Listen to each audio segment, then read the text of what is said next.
Magandang araw po sa lahat guys, sa buong Team Kalingap dyan, Kalingap Community. At your service, Mr. Raul Live TV. Another video reaction po ang gawin natin ngayon about dito sa mga nangyayaring issue dito sa loob ng ating komunidad or dito sa Kalingap Community, sa mga walang katapusang issue na bigyan natin ng hanggat kaya natin magbigay ng sariling opinion at kuro-kuro. Pero bago tayo magsimula guys, about pala to sa sa live kagabi ni Kalingap Rab. Nag-live pala kagabi sa Kalingap Rab, hindi ko na panood, nakatulog na pala ako. About dito sa kay Dr. Labs at saka kay Red Singh, na parang dismayado or something like na nasabi ni Kalingap Rab na parang hindi na yan sila. Parang something like na nagbago daw. May tao nga ba? May tao nga ba sa likod? Parang ganon. May tao nga ba sa likod nila ni Dr. Love at saka ni Red Singh? Pero bago tayo magsimula guys, suportahan po natin ang buong Team Kalingap sa pangunguna ni Kuya Val Santos Matubang, Kalingap Rab, at Ina Vlogs, sa lahat ng mga Kalingap Reactors, ang Kalingap Charity Vloggers, suportahan po natin lahat. So ito na nga, pakinggan natin tong live kagabi ni Kalingap Rab at bigyan natin ng isang magandang reaction hanggat kaya natin, di ba? Pero bago ang lahat guys, maraming salamat sa mga nag-like and share. Thank you very much po sa inyo. Ito na yung live niya kagabi ni Kalingap Rab at pakinggan po natin guys kung saan ba yung banda. Ito lang muna natin ituloy ang renovation. Wala na tayong pera.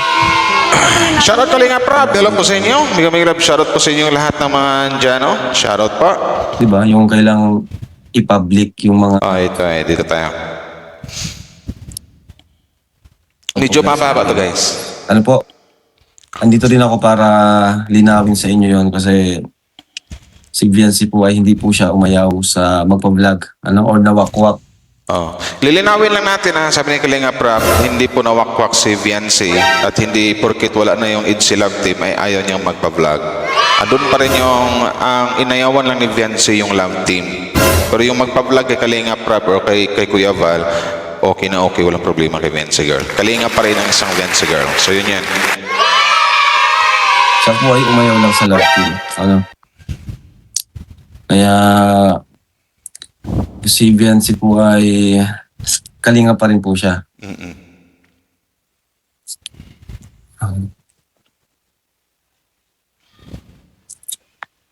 Dito na nagsalita si Kalingap Rab about dito kay Dr. Love at kay Red Singh. Shout out Dr. Love at Red Singh.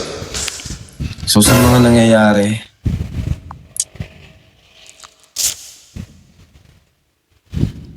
ay titigas ng ulo may sarili ng mundo. Ang dalawa. Di ko nga po alam ang nangyayari dun sa kung ano na bang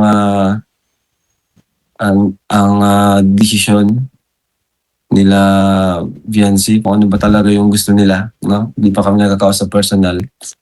Di ko rin alam kung bakit yun may lumabas about dun sa about kay Edu. Yun nga Kaya nga maling-mali for me, maling-mali yung ginawa talaga ni Red Singh. Bakit isinapubliko niya kung sakaling totoo man? Kasi mga ganyang issue, mga masisilang issue, hindi dapat isinapubliko or idaan sa live or i-content, something like that. Idaan dapat sa sa masinsinang usapan, yung tipong sila lang yung nakakaalam. Kasi medyo maaaring makakasuhan talaga dito sa Red Singh kung sakali, di ba? Yun. About naman sa parents ni Viancy, mas maganda na makipag-usap na lang kay Kalingap Rab at saka kay Kuya Val Santos Matubang. Hindi na dapat idaan i-broadcast sa dito sa social media.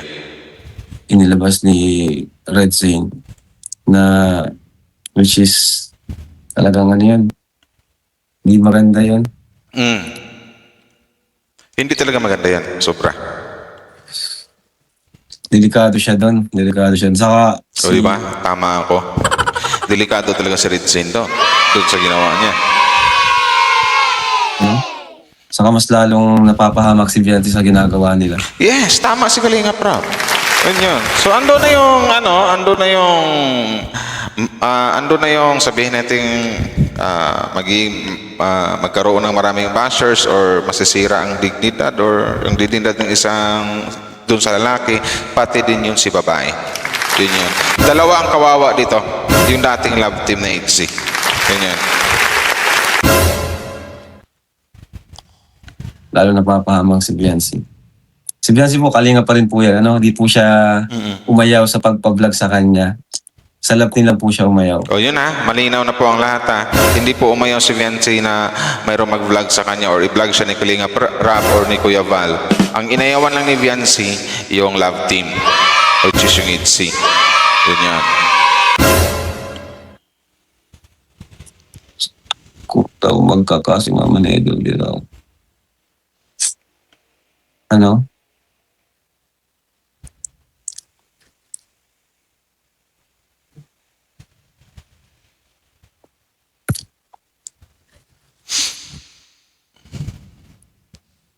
Yun din ang sabi, magkakaso na yung Sabi family ko, ni Ido. pag-usapan na lang. Mas hindi sa social media dapat pag-usapan sa personal. Ayun, yun ang pinakamali ni doon, ni Red Saint. Kung may mga ganong senaryo kasi, dapat hindi na dinaan sa live or broadcast. Yun lang yun. Dapat dinaan talaga. Kasi hindi lahat ng madadaan sa live Kasi pwedeng itanong sa'yo, para saan yung ginawa mo? Para ano? 'Di ba?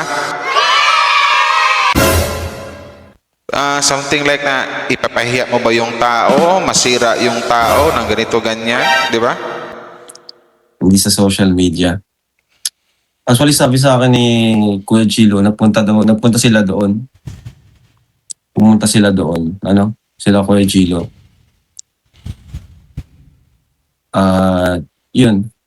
Di ko rin alam na pumunta pala sila Edo doon. Di ko lang alam kung ano yung full details ng kanilang pinag-usapan.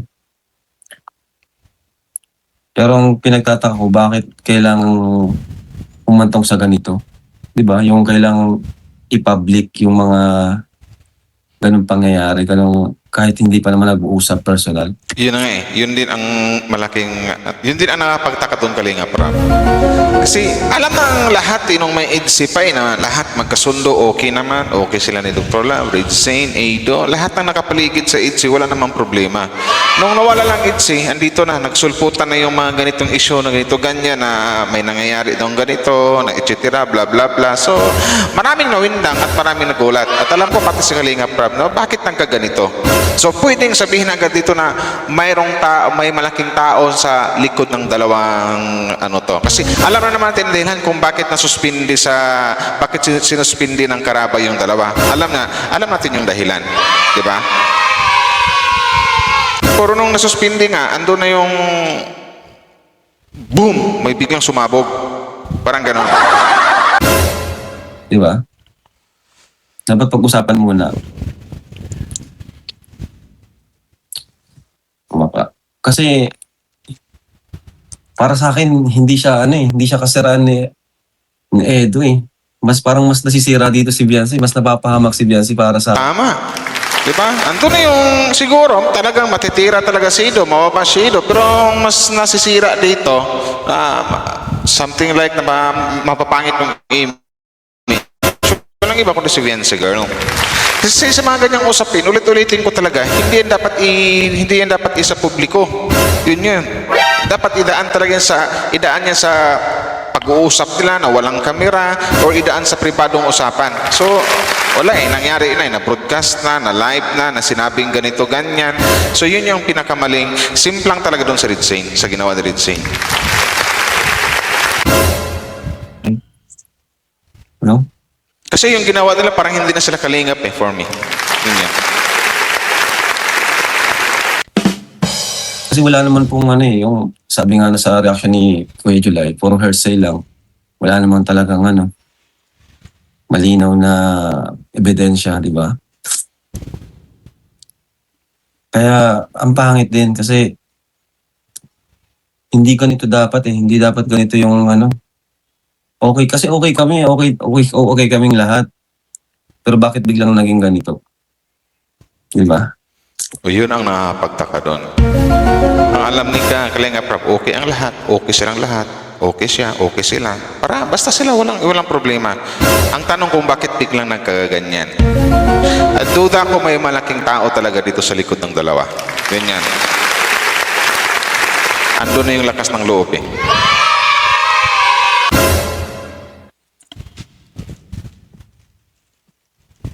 is kawawa talaga ang girl. Yun na nga po, lalo, tingnan niyo po sa nangyari, sa ginawa nila Red Zane. Lalo pong na ano si Biancy po, lalo siyang kinakawawa ng mga bashers, which is, yun po talaga yung ayaw kong mangyari. Well, hindi pwedeng sisihin dito ang Kalingap, si Kalingap Rod, si Kuya Val, kung bakit nagkaroon ng maraming bashers o nadagdagan yung mga bashers ni Viancy at sa family niya. Walang ibang sisihin dito kundi yung laging nagtatapik kay Viancy or about sa EDSA. Na yan na yung pinapanawagan ni Kalingap Rob noon para may stop na mahinto na wag nang itapik si Viancy. So, yun din ang dahilan kung bakit nasuspindi sila kasi ayaw nilang makinig. Ibig sabihin, sinuway nila ang Kalingap, ayaw nilang makinig doon sa panawagan ni Kalingap Rob. Ganyan.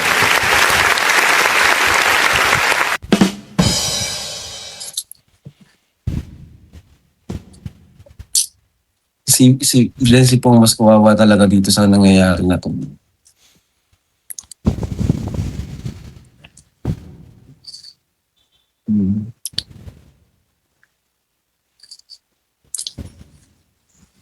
Yung reaction din ni Sir Mars, maganda din punto.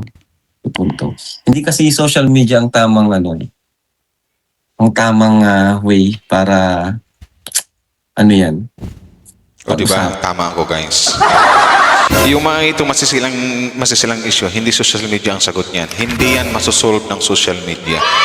Maayos lang yan kung mag-uusap sila pribado. Kasi kung ganito ganyan, marami talaga sasakyan yan. Kahit mga anti-Kalingap, sasakyan yan.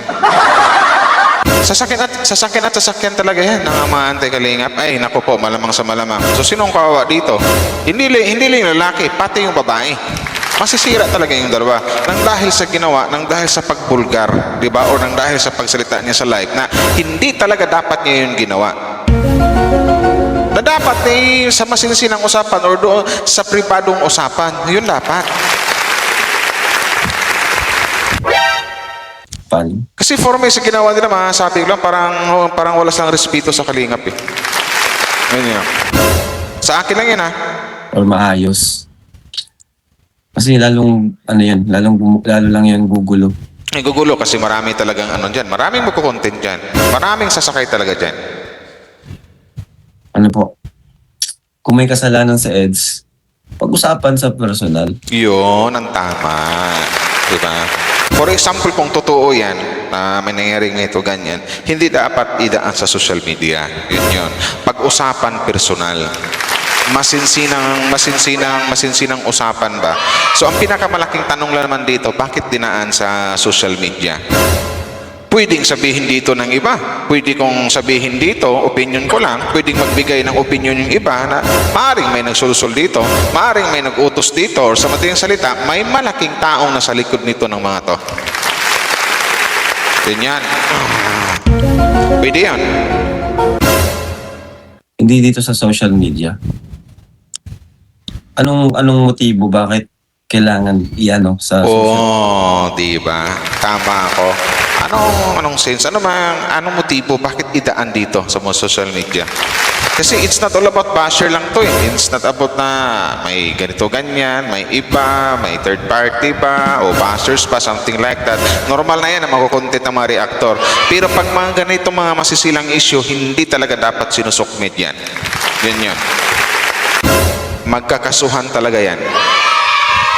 So, nabalitaan nga natin na parang magkakaso yung parents ni Viancy. So, humanda na lang sila. Yun lang yun. Siguro kung sakaling may siguro kung totoo yung opinion ko or opinion nyo or yung worry nyo na may taong nasa likod nito, di maganda-handa na siya. Mabubulgar at mabubulgar siya. Ayun lang yan. Kasi ang napagbabago ng tao, pera talaga eh. Sa totoo lang, pera. Marami nabubulag sa pera. Yun yan. Hindi iniisip. Ito sa akin lang to, opinion lang to, real talk lang. Hindi na iniisip na kundi dahil sa Kalingap, hindi sila magkagaganyan, hindi sila makakilala. Yun yan. Pero sa mga nangyayari kasi ngayon, parang something like na ang kinalaban nila ang Kalingap na eh. Parang wala silang respeto eh. Yun yan.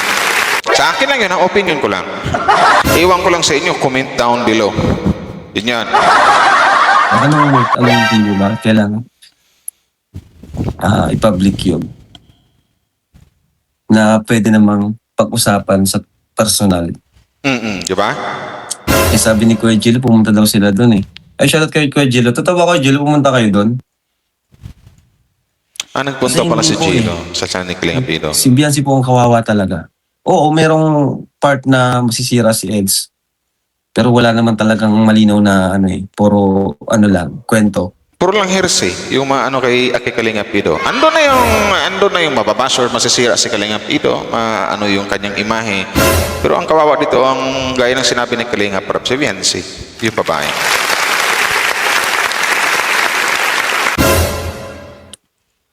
Pero si Biancy, lalo niyong lalo niyong ginugulo yung buhay niya.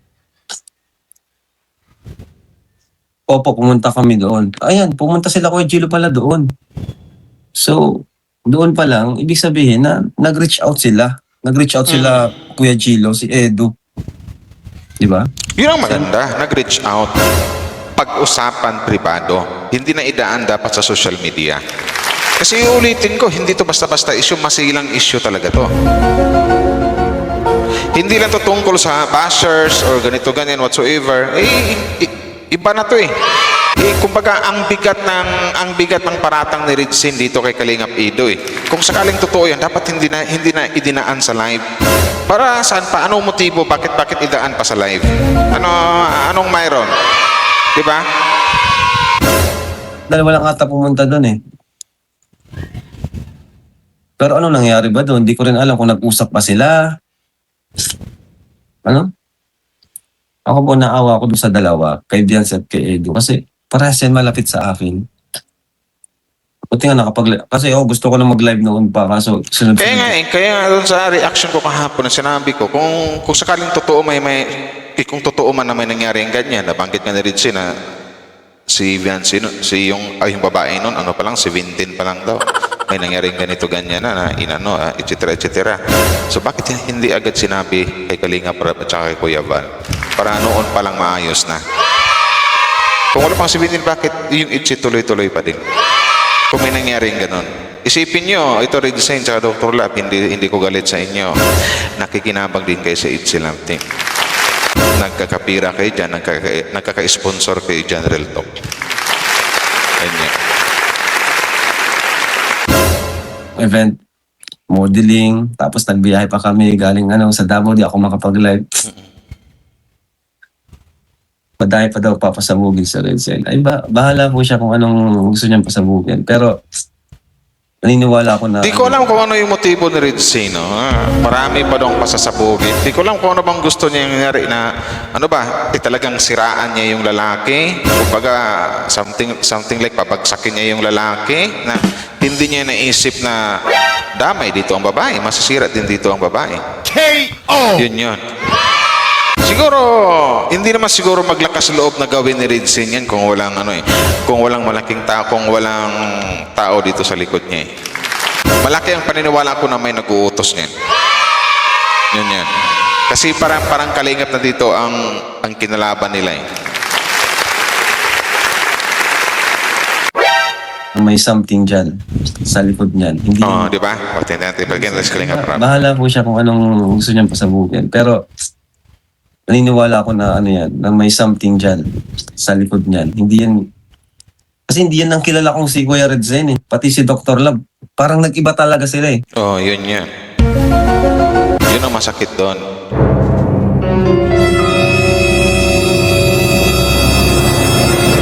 Kung totoo mang sakaling may nasa likod niyan kay Dr. Lab o tama itong mga pakiramdam natin, something like pwedeng sabihin dito na pinagpalit nila ang Kalingap dahil lang sa pera. Yun. Nagtaka na rin nawindang o nagtaka na bigla rin sa Kalingap Rap na parang hindi yan sila eh. Parang hindi yan ang Red Sid saka Dr. Lab eh. Parang biglang nagbago na lang. Something like that. Hindi lang kilala kong Kuya Red Sid at si Dr. Love. Kaya di ko rin alam kung ano. Pero sa mga ginawa nila, may talaga yan. May consequences. Mayroon. Hindi yan pwedeng na lang. Hindi pwedeng patawad na lang. Alam kasi na lang. Aatakihin talaga sa puso pag sakaling maano. Ako sinasabi ko sa inyo. Kung ganyang gawain, ano na yan, kumbaga nag-alis na talaga sila sa Kalingap. Oo, tama si Boss Kalingap kasi yung ginawa nila hindi na pangkalingap eh. Something like na ganyan sinasabi ko na parang ginawa nila parang hindi na sangayon sa Kalingap o pwedeng sabihin na kinalaban nila ang Kalingap. Ganon. Gaya ng sinabi ni Kalingap na parang hindi yan sila eh. Parang nagbago eh. Isang Richin at isang Dr. Love. Ang tanong kung sakaling totoo yan, sino kaya ang nakapagbabago sa dalawa sa kanilang mga ugali ngayon? Di ba? Di malamang, opinion ko, mayroon talagang malaking tao sa likod nila. Ganyan. At may naisip na ako kung sino yun, kung sakali mang totoo. May naisip na ako. Makukontent rin yan. Ganyan. Ginawa na nila yan. Ibig sabihin, ayaw na nila sa Kalingap. Kumbaga, hindi na sila sumunod eh. Sa una pa lang, hindi na sila sumunod. So, ibig sabihin, Sa panawagan mo palang Kalingap Rap, hindi na sumunod eh. Sumuway sila eh, ang lakas na ng loob eh. So, ibig sabihin, mayroon silang ipinagmamalaki. Lakas ng loob nila. Ay, kahit panawagan ka ganyan. Mag-content pa naman, i-content namin si Vinci pa rin. Ito ganyan. Mayroon, basta. Malaki talaga. Lakas yung kutob ko. Malakas yung pakiramdam ko na may tao talaga nasa likod nito. Yan. Yung yung sabing yung taga doon. ready na sila. Ready na silang umalis sa Kalingap. So, ibig sabihin, hindi na sila Kalingap sa ginagawa nila ngayon. Tama, Kasi Kalingap bro. Na po sila sumusunod. Di ba? Sa live nga ni Dr. Love, sabi niya, kahit daw isang taon pa siyang kahit isang taon pa daw siyang suspension. Ibig sabihin, okay na sa kanya na siya. O diba? Sabi ko si Dr. Love eh. Yun yan. Parang baliwala lang sa kanila. Okay lang sila kahit masuspended o na sila ng isang taon. Malakas loob eh, di ba? So ibig sabihin, parang kung ano yung naramdaman ni Kalingap Rap, parang yun din yung naramdaman ko. Totoo nga ba?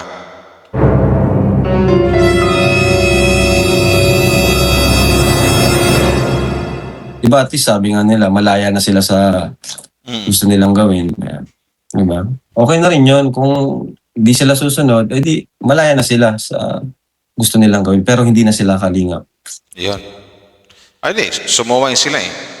Kumbaga, malaya na sila kung ano yung gusto nilang i-content, ganito, ganyan. Kumbaga, ang ano dito, kumbaga, ang labanan dito, kumbaga, ano na lang, delikatisa na lang. Kung, for example, kung hindi na sila Kalingap, kung ayaw nila sa Kalingap, tapos ang content nila, puro pa rin Viancy, na alam naman natin na si Viancy is still in Kalingap. So, kumbaga, something like, ano na sila, kapala na ng mukha, ganyan. Kung ikakontent pa rin na sa Viancy, ibig sabihin talaga, ando na yung masasabing ting walang respeto sa Kalingap, ando na yung, sige, content tayo, hindi naman tayo Kalingap eh. Pero isipin nila na yung taong ikakontent nila is belong pa rin sa Kalingap. Ganyan. Hello, may backup funds ka ba sa e-wallet mo? Ito, Wala eh. pautang pera. Ang hirap kumita ng pera ngayon. Wala pa akong pang-ayos sa Ano po? Kasi nasa loob tayo ng community ng Kalingap.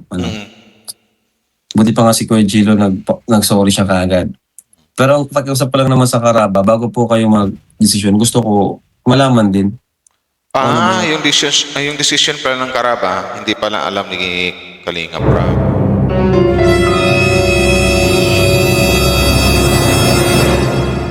Ang hatol nyo.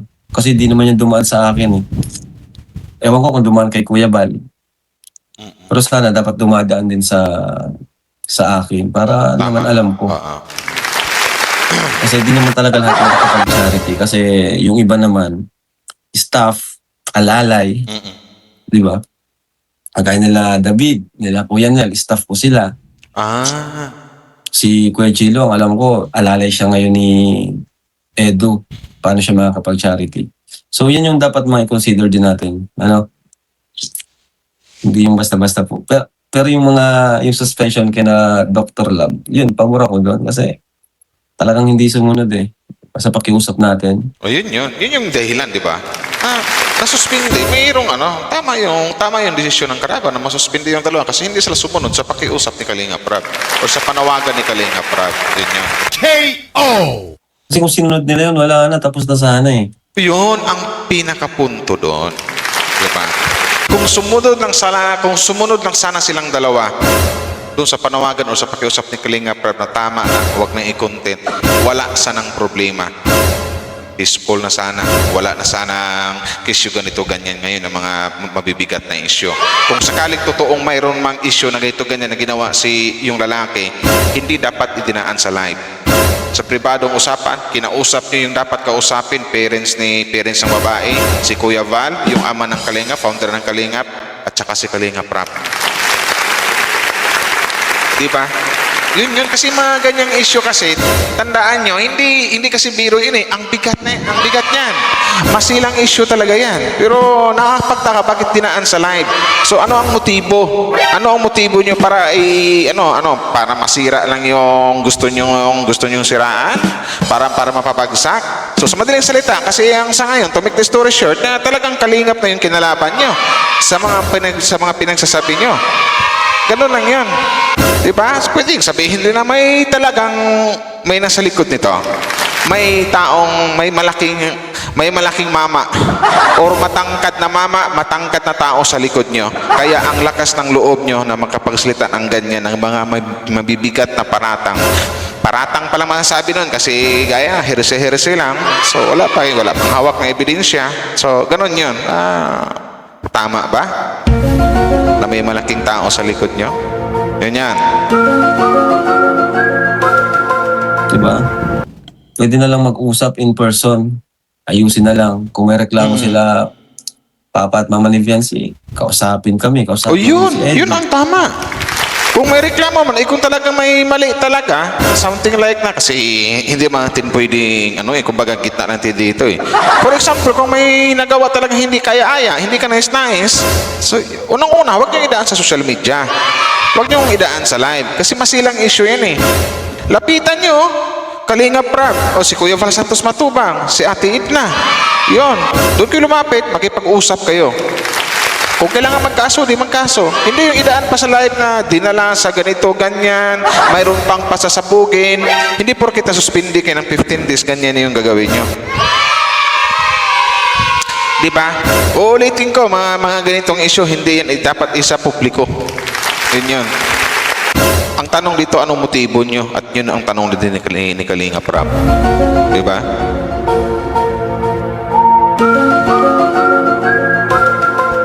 Lalo na pumunta naman pala si Kuya Gilo doon. Diba, pumunta naman pala sila doon eh. Kawawa po si Viancy at ang family niya. Napakaganda ng before, napakaganda ng image nila. Which is, okay naman talaga sila. Di naman sila nagbago. Pero may sumisira eh. May sumisira po. Hindi sila yon, kundi yung mga nasa paligid nila. Yun. Lumabas tayo kay Kalinga Prab. Yun yan. Kapag sira sa EDSI, yung mga taong nakapaligid sa kanila. Take note, ito pa yung ginawa.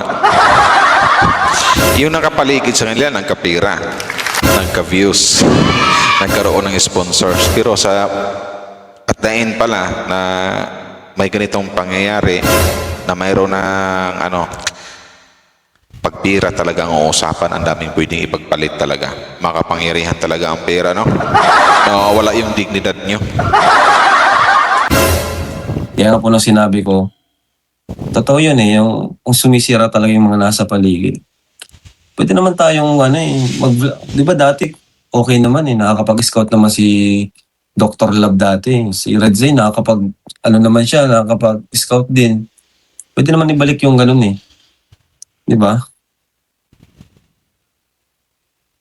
Tama. Pwede naman ibalik yun. Hindi naman kayang, ewan ko lang, baka mas malaki kasi yung, di ko lang sure kung mayroong nasa likod niyan. Yun din ang Kalinga Prab, yun din ang pakiramdam ko. Na mayroong taong nasa likod talaga nila. Sa akin lang yun. Kumbaga pakiramdam lang, opinion ko lang. Kumbaga kutob ko lang ba ganun. Kasi hindi na lang gagawin yan kung walang ano eh. Magpigil ka muna Wow Live TV. May nasa likod niyan na gustong pabagsakin sa Edo eh. Yan yan. Yun din ang punto ko. Kumbaga may nag-utos sa kanila niyan na isang mama siguro or isang ali na gusto nila na mapapagsak ang isang kalingapido, masisira ang isang kalingapido. So ang mali lang dito, kung sakaling mayroong totoo, kung sakaling totoo man na may taong nasa sa likod sa kanila, bakit nila sinunod? Hindi nila susundin yan kung walang ganon. Hindi na susundin yan kung walang ganon. Ganyan.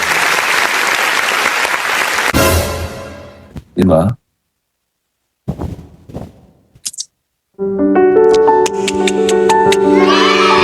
Ganyan. Ford London. Fast.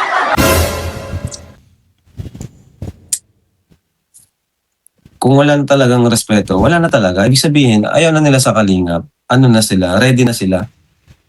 Ready na sila sa mga sa mga ano eh. Oo, tama Kalinga Prab sa mga ginagawa nila, parang lakas ng loob. Parang sabi ko kanina, talagang kinalaban nila ang Kalinga, mga ganyan, parang ang tapang na, parang ang ano na, tapos talagang ready na sila na. Siguro mayroong tandaan nyo guys, kasi alam ko namang alam nyo to pag sa social media, pag sinabing sponsor, hindi yan panghabang buhay. Kung nasa Kalingap kayo, pang matagalan to, panghabang buhay to pag nasa Kalingap kayo. Ang sponsor, magkamali ka lang konti dyan, iiwanan ka niya. Pag hindi lang masunod ang gusto mo, yung iba nga, mumurahin ka pa niya. Ganyan. Oo, sa bagay, makapangirihan kasi yung kapangyarihan ng pera eh. Kaya ganun eh. Live ni Dr. Love kagabi. Sabi ko, iba na to ah. Ano na sila? Ready na sila? Ready na sila? Sa mga doon nga sa live ni Dr. Love kagabi. Sabi ko, iba na to ah. Hindi na to yung Dr. Love na nakilala ko. So sana Napansin rin ni Kalinga Prab, di ba? So may dahilan kung bakit na gano'n. Pati si Kalinga Prab, napansin niya na parang hindi na ikaw yung kilala ko. Parang hindi na ito yung dating Dr. Love. Sa bagay, lahat nagbabago pagdating sa imahe ng pera eh. Ganyan. Ingat kayo, baka atakihin kayo sa puso. Sinasabi ko sa inyo. Ewan ko lang kung maayos pa. Yan, Scouter of the Year pa naman si Kuya Redzen, di ba, nung nakaraan? May Scouter of the Year ka pala, Kuya Ritz. Di ko alam kung bakit naging ganun. Kami niyan? Okay kami niyan eh. Okay kami niyan, magkabarkada kami. Parang may something sa likod na Redzen and Doc Club kasi mabait naman yun. Yun na nga, bro. Pinagtataka ko. Iba na talaga yung sinasabi nila doon eh. Sabi ko, hindi na to yung nakilala kong si Kuya Redzen at si Doc Love. Nako. Dismayado ang isang Kalinga Prab Redzen sa kay Dr. Love. Ganyan. Sana pag-isipang mabuti. Ako, pwede pa ako magbigay ng chance pa para mag-explain sila kung bakit. Pero kung talagang yun ang gusto nila, tuloy-tuloy nilang gawin yun, ibig sabihin, ayun na talaga nila sa Kalingap. No, kasi nag-live pagkagabi si Ritzen na mayroon na naman ng pasabog, di ba? So malamang sa malamang, ayaw na sa Kalingap siguro. Ayun na yung nakapag-desisyon na siguro sila Kalingap Prab. Yun yun.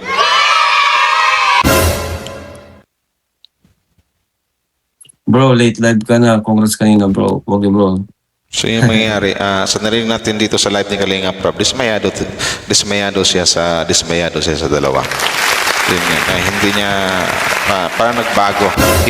Ibang Dr. Love na daw, at saka ibang Redzen, ibang Dr. Love na, at saka Redzen.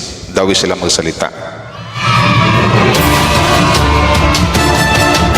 So yun ulitin ko lang sa mga ganong issue kasi tama rin yung sinabi ni Kalinga Prab na hindi naman dapat idaan yun hindi dapat isa publiko, idaan sa live, i-content, i-upload, something like that. Kasi masihilang issue kasi sobrang mabigat ang issue na yan. Kasi ano ang motibo bakit idaan pa sa live? Kung sakaling totoo man yan, why not? Pagsampa ng kaso, kausapin yung dapat kausapin, in private way. Kasi hindi yun ang tamang daan eh. Hindi yun ang tamang way na idaan sa live, na ganito ganyan, na may ginawang hindi kaaya-aya o hindi ka nais-nais. Maling-mali po yun. It's not all about bashers, na ganito ganyan, ay normal, content lang, kung ano yung mga issue. Pero itong mga ganitong issue kasi dapat pag-isipang maigi bago magsalita. Na dapat talaga hindi ito idaan sa mga live stream kasi masilang issue talaga to. At dawin naman sila magsalita, gaya ng sinabi ni Kalingap Rap na parang ayaw nila sa Kalingap. Parang ready na sila na mawala sila sa Kalingap. So, pakiramdam ko rin, gaya ng sinabi ni Kalingap Rap, uli, na parang hindi na sila. Parang iba na yung Dr. Love, iba na yung Dr. Sane, dawi sila Reed Sane, dawi sila magsalita. Parang something like na, parang naramdaman din ni Kalingap Rap na parang sa kutob niya na may malaki, may tao sa likod nila siguro. Ganon din yung naramdaman ko. Sayang yung pinagsamahan nyo sa Kalingap kung ipagpalit nyo lang sa ganon. Kung sakaling totoo, kung sakaling may taong nasa likod sa inyo, sana hindi nyo pagsisihan yung mga maling desisyon nyo. Yun yun. Si ano? Kung sakaling totoo, si ano ba? Yung taga ano? Or yung isa, yung taga ano, na malapit ko na rin i-ano. So shoutout po sa lahat ngayon guys. Ayan na nga, nagsalita na isang Kalingap Rap at sana matapos na itong issue na to kung ano man. So masampahan na yung dapat masampahan kasi pag mali is mali, yun. Pag tama, tama. Pag tama, palakpakan. Pag mali, dapat ituwid. Yun lang yun. Ulitin ko, hindi lahat ng mga issue isa publiko. Kung sobrang bigat ng mga issue, something like na sobrang masila na issue, idaan sa pribadong usapan or mag-uusap kayo in private. Puntahan nyo, dito ganyan, mag-usap-usap kayo kung bakit ganito, di ba? Yun. Kasi ano ba ang motibo mo? Ano ang motibo bakit idaan pa sa live stream? For what? Una-una, para siraan yung isa, mapapagsak yung isa, papangit yung kanyang imahe, ganon ba? Kung puro lang yan hersey, wala kang hawak na sa matibay na ebidensya, malamang ikaw ang makakasuhan yan. Yun. So hanggang dito na lang guys. Maraming salamat po sa inyo. Wow Life TV. Maraming salamat sa mga nag-like and share. Bye-bye.